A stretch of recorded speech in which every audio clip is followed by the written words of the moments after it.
नमस्कार कोल्हापूरकर, नेहमीप्रमाणेच मी आणि कल्याणी दीदी आज शूट वरती आलो. ते लिपस्टिक फाउंडेशन ह्यातलं जास्त कळत नसल्यामुळे मला जे कळतंय तिकडे गाडी वळवली आणि आम्ही पोहोचलो रंकाळ्यावरच्या मोर्या फूड ट्रक पाशी. इथला मोमोज आणि बर्गर खाऊन बघा एकदा, विषय हार्ड आहेत हार्ड. स्टार्टर आणि जेवण दोन्ही पण झालेलं. मग आता म्हटलं आईस्क्रीम खायला जाऊया. मग काय महानगरपालिकेच्या करेक्ट समोर आराम आईस्क्रीमच्या इथं पोहोचलो. इथं गेल्यावर काय सुट्टी देते काय नवीन आलंय की नाही?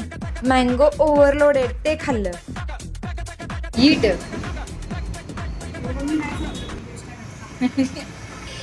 हे खाऊन बघ एकदा. हे का ते का हे खाऊन बघ. हे का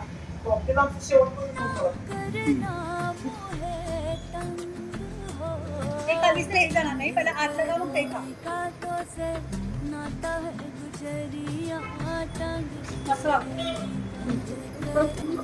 आमच्या दोघींचा दंगा असाच चालू राहणार. तुम्हाला व्हिडिओ आवडला असेल तर फॉलो करा आणि लाईक करा. Bye bye.